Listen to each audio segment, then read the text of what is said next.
queda esto grabado. Empezamos acá. Y vamos a compartirles esto, ¿no? Ok. Entonces vamos en esta parte. Para cuando estemos viendo, digamos, primeramente voy a dar divergencia y rotacional y hasta después voy a meterme a la parte de integrales de línea, ¿de acuerdo? Porque así es el orden que tenemos en el programa nosotros. Así que ayer estuvimos viendo sobre campos vectoriales, entonces hoy vamos a estar hablando sobre divergencia y rotacional. Ok, entonces primeramente hacemos una definición. Entonces esta definición es de el curve, pero esto significa en español el rotacional, ¿verdad? Entonces dice que el rotacional de un campo vectorial F, que está dado con componentes F1, F2 y F3, o sea, un campo vectorial de R3, ¿verdad? Entonces, es el campo vectorial dado por la parcial de F3 respecto a Y, menos la parcial de F2 respecto a Z, por I, más la parcial de F1 respecto a Z, menos la parcial de F3 respecto a X, por J, más la parcial de F2 respecto a X, menos la parcial de F1 respecto a Y. Entonces, básicamente, aquí está diciendo, ¿verdad? De que el rotacional de un campo vectorial es otro campo vectorial dado por, en este caso, tienen que entrar en juego ahí las derivadas parciales, ¿no? De las componentes respecto a cada una de las variables X, Y, Z, ¿no? Por ahí en algún orden específico. Entonces dice que definido para todos los puntos en los cuales la derivada parcial exista, ¿no? Okay. Entonces, primera conclusión de acá. Perfecto. El rotacional de un campo vectorial es otro campo vectorial, ¿verdad? Y pues ese campo vectorial además tiene que ser de R3, porque si no, pues no podría calcular estas derivadas parciales, ¿no? Que entran en juego. Bien. Siguiente. Además, el rotacional, ¿verdad? Dice que es una manera fácil de recordar el curve de F o el rotacional de F. En español, me parece que nosotros vamos a utilizar las siglas R o T. O sea, poco intuitivo. O sea, de hecho, muy obvio, ¿no? O sea, el rotacional de F para indicar ese campo vectorial, ¿verdad? Que me indica el rotacional, ¿verdad? Dice que hay que usar el producto cruz de vectores. Y si eso ocurre, entonces el rotacional de F va a estar dado por el producto cruz de nabla cruz F. Entonces, ¿quién es nabla? Nabla es aquel operador diferencial que yo usaba para calcular el gradiente de una función, ¿verdad? Entonces, nabla es un operador que lo que hace es, pues simplemente son las parciales respecto a X, respecto a Y, respecto a Z en ese orden, ¿verdad? Así que cuando haces el producto cruz de dos vectores, siempre, la primera fila va a ser IJK. Entonces, bueno, de hecho, el producto cruz va a ser un determinante, primera fila IJK, segunda fila, en este caso sería el primer vector que entra en el producto cruz, que sería nabla, ¿verdad? Entonces, como nabla está el primer elemento, entonces queda en la segunda fila, ¿no? Entonces, la segunda fila de este producto cruz va a ser este determinante va a ser nabla, ¿no? Y por último, F, entonces es otro vector, que está acá, ¿no?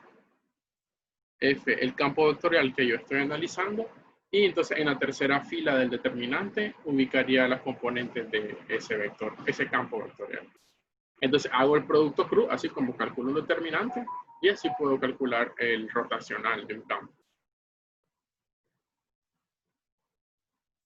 Ok, entonces, para que vayamos interpretando un poco desde ya qué significa el rotacional. Fíjate que si vos tenés, o sea, imagínate que si tenés un vector y hacer el producto cruz con otro vector, en este caso, ese producto cruz tiene que entrar en juego algo con algo que se llama regla de la mano derecha, me parece. O sea, si vos tenés a un vector cualquiera, entonces, espérame, creo que debería cumplir con esto. O sea, si vos tenés a ese vector, entonces ubicás con tu dedo central a donde va a hacer el producto cruz, y con el pulgar indica al otro, o sea, el que se está cruzando con ese vector, ¿no? Entonces, perdón, a ver, no, sería, tenés tu mano, entonces con este dedo apunta al primer vector, y lo que va a hacer va a buscar cómo empalmar, en este caso con el girar respecto al otro vector, o sea, hacer el producto cruz, ¿no? Entonces, el dedo pulgar te va a indicar hacia dónde apunta el vector, ¿no? Entonces, esa interpretación, digamos, de que es básicamente arriba de la mano derecha, va a ser, de hecho, la que va a utilizarse para la interpretación del rotacional. Eso lo vamos a dejar ahorita para los 10 últimos minutos.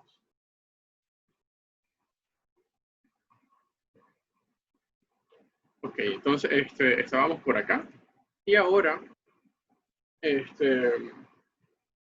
bueno, fíjate que cuando hace el producto, o sea, cuando hace el producto cruz de ese par de vectores, ¿verdad? De nabla y de F, se obtiene el rotacional. O sea, de hecho, un ejemplo, ¿no? Supón, bueno, serían dos aquí. Hay que calcular el rotacional para ese campo vectorial F en el inciso A, dado por estas componentes, ¿no? Sería un x cuadrado y menos 3x yz y z cubo, ¿no? Entonces, como necesito calcular rotacional, lo que va a entrar en juego ahí sería, en este caso, un producto cruz de dos vectores. Entonces, de hecho, cuando los planteamos, quedaría, por ejemplo, para el inciso A de esta manera, ¿no? Te repito, nabla es un operador, y ese operador es de las derivadas parciales, ¿no? Simplemente son derivadas parciales sin argumento, ¿no? Mira, o sea, por lo general una derivada parcial tiene derivada parcial de la función, por ejemplo, que entra en juego, por ejemplo, de z, digamos, respecto a x, etcétera, ¿no? Pero eso no va a pasar aquí, ¿verdad? Porque como esto es un operador, entonces ese operador va a afectar en este caso a una variable, ¿no? ¿Y cómo lo va a afectar? Por ejemplo, cuando yo calcule ese determinante de 3 por 3, entonces si yo hago desarrollo de cofactores en la primera fila, entonces ese desarrollo de cofactores va a llevarme a que tengo que considerar este determinante, ¿no? Te queda aquí de 2 por 2. O sea, recuerda, cuando hace el desarrollo de cofactores usando ahí, entonces sería i multiplicado por el menor de ese elemento, que sería cuando multiplicas cruzado, ¿no? a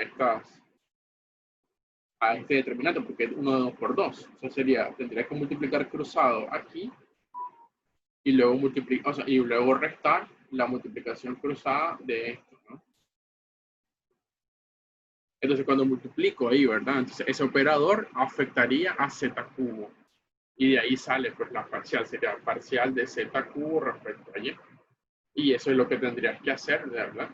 A la hora de estar trabajando con este caso, calculando el rotacional. Simplemente ir viendo a qué términos va a ir afectando el rotacional, perdón, los operadores.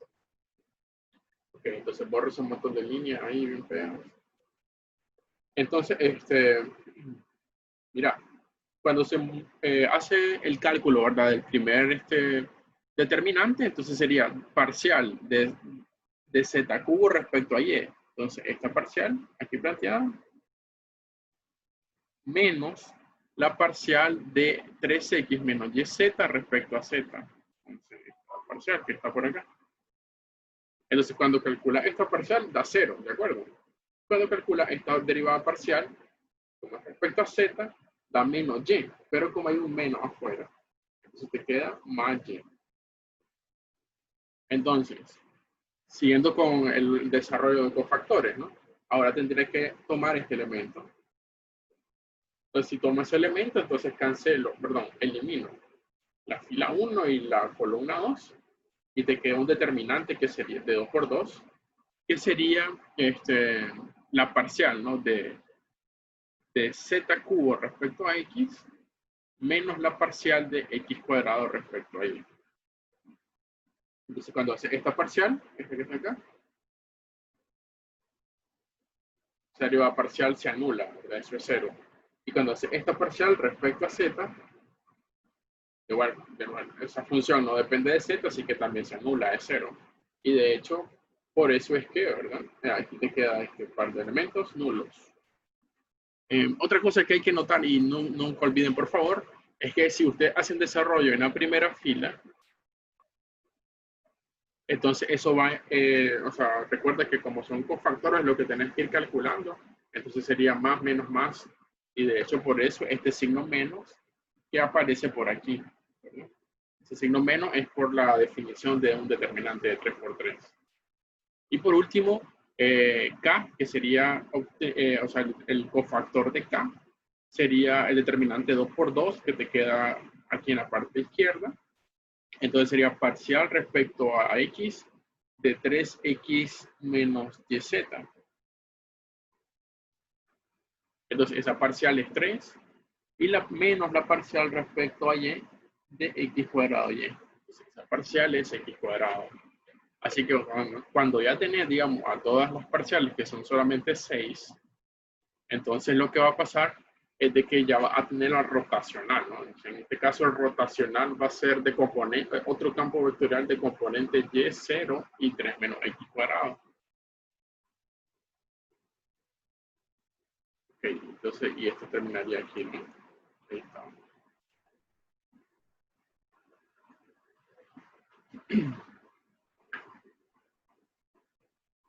Ok, entonces, pues continuamos, ¿no? Entonces ahora, este otro era con otro campo, ¿no? En este caso el campo era el F. F estaba dado, bueno, esto es para inciso B, ¿verdad? El problema del ejemplo. 1.1, entonces ahora F era tenía estas tres componentes, que serían x cubo menos y a la quinta y e a la z. Entonces, cuando yo quiero calcular ese rotacional de nuevo, entonces entran en juego ahí las derivadas parciales. Entonces sería para este primer elemento y entonces sería parcial de e a la z respecto a y, ¿verdad? Cuando cancela esta fila y esta columna, perdón, al revés, esta fila y esta columna, entonces te queda aquí un determinante 2 por 2, ¿de acuerdo? Entonces cuando multiplicas cruzado, te va a quedar parcial de e a la z respecto a y, pero eso se va a anular, ¿verdad? Sería este término que se hace 0. De nuevo, ahora sería menos, ¿verdad? El signo menos que está por acá. Parcial de y a la quinta respecto a z, pero esa parcial es 0, porque eso no depende de z, ¿no? El y a la quinta. Después seguir, ¿verdad? Estudiando, sería ahora analizando al otro elemento. Sería, por ejemplo, cuando analizo a el cofactor asociado a J. Entonces sería menos, menos por definición, ¿verdad? Entonces aquí sería, elimino esta columna y elimino ahora esta fila. Y entonces te va a quedar un determinante 2 por 2, que sería parcial de e a la z respecto a x, pero esa parcial 0, porque no depende de x. Y la parcial de x cubo menos y respecto a z. Pero esa parcial, de nuevo, esta que está acá, no depende de z, así que también se anula. Y pues ahora solo falta acá, ¿no? Entonces cuando quiero calcular ahora al cofactor, ¿verdad? Asociado acá, entonces yo tendría que ver ahora que este elemento, tengo que eliminar esta columna y esta fila. Entonces te va a quedar un determinante 2 por 2. Entonces sería parcial de y a la quinta, perdón, sí, de y a la quinta respecto a x, pero esa parcial no depende de x, así que se anula. Perdón, la función no depende de la x. Y por último, menos la parcial de x cubo menos y respecto a y. Pero esa parcial es menos 1, ¿verdad? Y por el menos de la definición, cuando multiplicas en cruz a un determinante 2 por 2, entonces le queda positivo 1. Conclusión, el rotacional es el vector 0, 0, 1. Okay. Entonces, ese campo vectorial, ¿verdad? F, dado en el inciso B, genera un rotacional, que en este caso es un vector constante. Eso también puede pasar. Bien.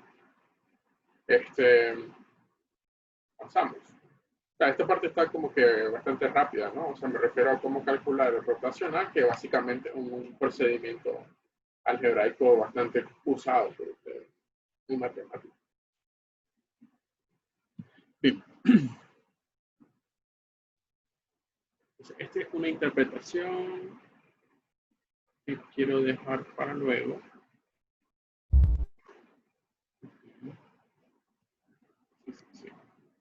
Esto lo vamos a interpretar de otra manera.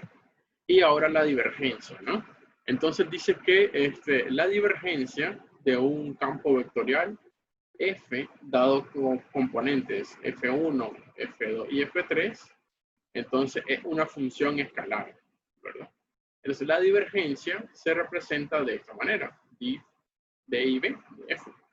Entonces, cuando vos tenés a un campo vectorial, entonces vos podés calcular un número, en este caso, una función asociada a ese campo, que se va a llamar divergencia. Entonces, por ejemplo, hay un teorema que se usa bastante en física 2, el teorema de la divergencia de Gauss, dicen, ¿no? Entonces, cuando estén estudiando física 2, la divergencia la vamos a definir, o sea, la vamos a dar una interpretación física dentro de un ratito.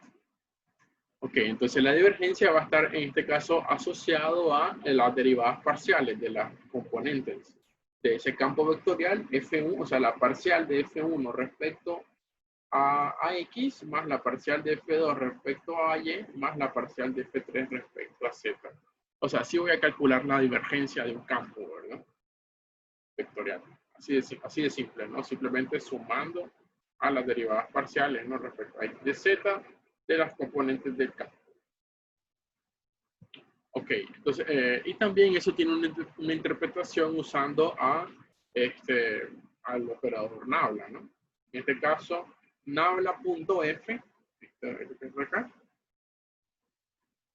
Entonces, Nabla.f va a representar la divergencia de un campo. Desde que el rotacional era Nabla cruz F y la divergencia es Nabla.f. Y de ahí salen unas ecuaciones, ¿verdad? Que son las ecuaciones de Maxwell que utilizan de hecho a esas nomenclaturas, ¿no?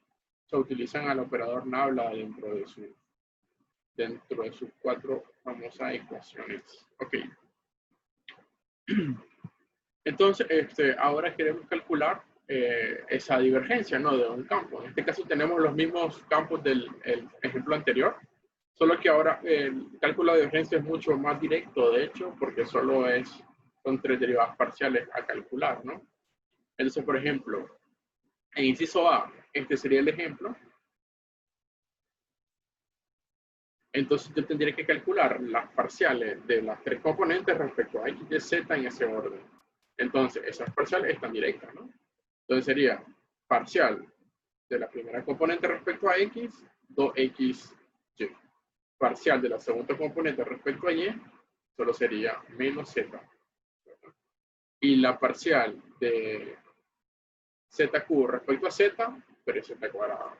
Así que la divergencia de ese campo es 2XY menos Z más 3Z cuadrado.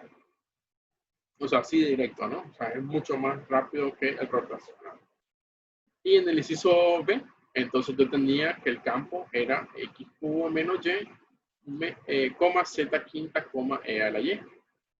Entonces, hay que calcular las derivadas parciales, ¿verdad? O sea, parcial de X cubo menos Y, que es la primera componente respecto a X, 3x cuadrado. Parcial de z quinta respecto a y, 0, no depende de y.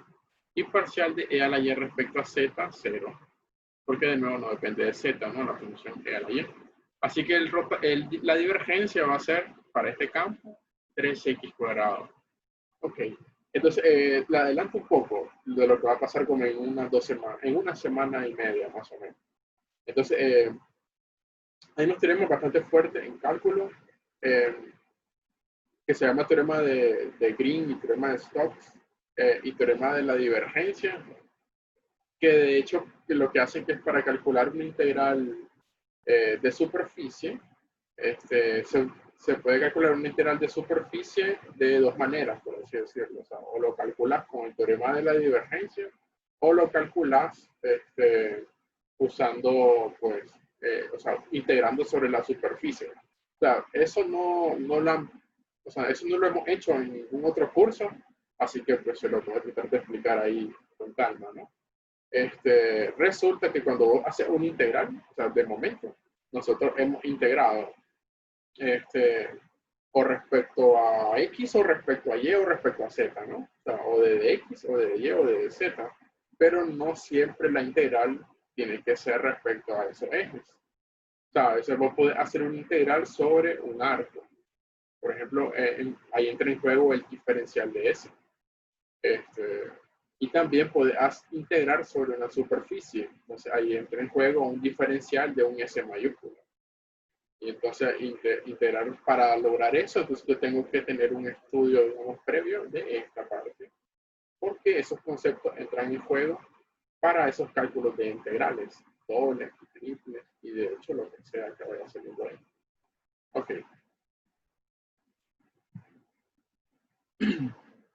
Y entonces me parece que ahora voy a dejar de compartir esto. Y lo que necesito es bueno, me voy a pasar al otro documento que tenía por acá. Se lo voy a compartir. Entonces era me parece. Ok, entonces aquí empieza, bueno, de esta manera, el gradiente, ¿no? O sea, si no, ya lo conocías, pero de nuevo, ¿no? Aquí está. Entonces el gradiente básicamente es este operador diferencial. Se llama nabla, la letra, una delta al revés es nabla. Y se usaba para calcular derivadas direccionales. Eso es de la primera unidad de esta clase, ¿verdad? Ok, entonces, cosas que tienes que saber también. Sí, el vector gradiente de una función es normal a una curva de nivel en un punto. También tienes que saber de que la derivada direccional, ¿verdad? En este caso, calculada por gradiente de f, ¿verdad? ¿No? Sería el gradiente de la función punto u, un vector unitario, ¿verdad? Alcanza valor máximo, en este caso, en la misma dirección, que el gradiente. O sea, cuando el vector u tiene la misma dirección que el gradiente, entonces esa derivada direccional alcanza un valor máximo. Estos solo son conceptos anteriores, ¿verdad? Y por último, que la derivada direccional es 0 a lo largo de una curva. Ok, entonces ahora, quiero irme a esta parte, aquí está, ¿no? Entonces la divergencia y el rotacional. Ya definimos divergencia, básicamente lo llamábamos de esta manera, D y B de un campo. Entonces, I es la que entra en juego con las derivadas parciales, ¿no? Sería parcial de las componentes del campo respecto a cada una de las tres variables. Y eso lo sumas. Aparte, sabemos de que esa divergencia lo podía representar como nabla.b. ¿De acuerdo? Ahora, el rotacional también ya lo definimos hoy, ¿verdad? El rotacional se va a representar de un campo, ¿verdad? Va a representar mediante las letras R o T del campo B y sería el producto cruz de nabla cruz B. Y es un determinante de 3 por 3. ¿De acuerdo? Ok, hasta ahí todo bien. Ahora, para calcular esos rotacionales y divergencias, ya sabes que tenés que entrar en juego con derivadas parciales. O sea, de manera ordenada vas haciendo eso. Entonces, algunas propiedades que me interesan que manejemos este caso, las propiedades son como una extensión de las propiedades de producto punto y cruz de vectores de matemática 1. Entonces, por aquí tenés 5 primeras. Entonces, ok, nabla es un operador, ¿no? Entonces, resulta que cuando aplicas nabla a la suma de dos funciones f y g, entonces el resultado es la suma o la diferencia de nabla f y nabla g, ¿no? En este caso, con un operador nabla, vos podés separar, en este caso, nabla o distribuir para cada una de las dos funciones. Esta propiedad, la 2, es una propiedad de linealidad. Entonces, una propiedad se dice de linealidad. Por ejemplo, la derivada de un operador lineal. O sea, porque cuando vos tenés la derivada de una constante por una función, vos podés sacar la constante y derivar la función. Entonces, es una propiedad de linealidad, se dice, ¿no? Si vos tenés alfa f, o sea, si vos querés aplicar nabla a alfa f más beta g, entonces vos podés aplicar nabla a alfa veces nabla f más beta veces nabla g, una propiedad de linealidad del operador nabla, ¿no? También, si vos querés aplicar nabla al producto cruz de f y g, entonces vos tendrías que hacer esta propiedad algo extraña, que es la propiedad como de triple producto punto. Entonces dice de que g, ¿verdad? Se alcanza a ver, creo, ¿no? Creo que ahí sí se alcanza a ver, ¿no? Que sería nabla punto f cruz g. Entonces sería g punto nabla cruz f menos f punto nabla cruz g. Esta propiedad es, o sea, tiene que ver en este caso con, o sea, aquí tiene un operador, o sea, el operador punto lo que hace es el producto punto de vectores, ¿no? El operador cruz lo que hace el producto cruz de los vectores. Entonces, esa propiedad ahí es la número 3, y la número 4 es cuando vos querés aplicar nabla punto. Entonces, f minúscula es una función, ¿verdad? Escalar. Y f mayúscula y con flechita es un operador, es una función vectorial, o sea, como tener un campo vectorial. Entonces, cuando yo quiero hacer el producto punto, ¿no? De nabla y el producto de una función escalar y una vectorial, entonces algún tipo de, ¿cómo se llama?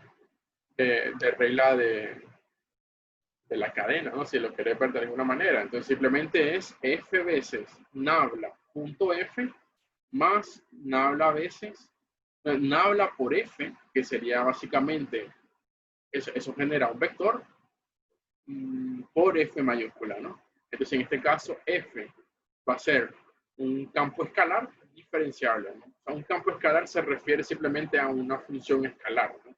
Y que sea diferenciable es que las derivadas parciales existen en cualquier punto.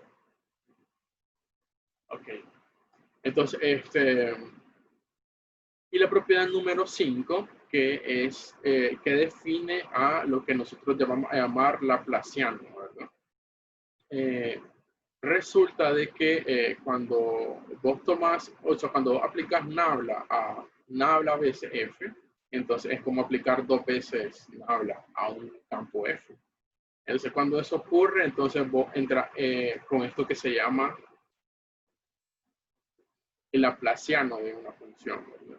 Que básicamente es la parcial de segundo orden de f1 respecto a x, parcial de segundo orden de f2 respecto a y, y parcial de segundo orden de f3 respecto a z. Entonces, este operador que está por acá abajo se llama laplaciano. Okay. Bien, y bueno, hay más propiedades, de hecho, creo que las voy a hacer en un documento, ¿no? Y creo que quiero concluir esta parte con con este parte de conceptos, ¿no?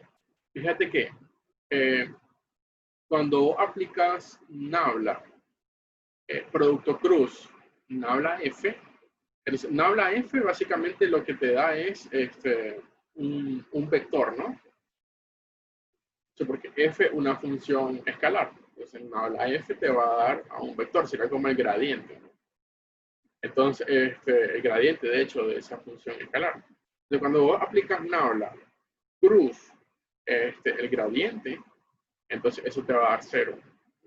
Básicamente, la propiedad es que el rotacional del gradiente de una función es 0. Y por otro lado, ¿verdad? Cuando vos aplicas nabla punto, el rotacional, ¿verdad? En este caso de F, entonces eso te va a dar 0 también. Y ahí sale la otra propiedad de que la divergencia del rotacional de un campo es 0 también. Básicamente eso tiene que ver porque, o sea, eso ocurre por unas propiedades, de hecho que las mismas propiedades de arriba pueden inferir a esto de aquí abajo, me parece.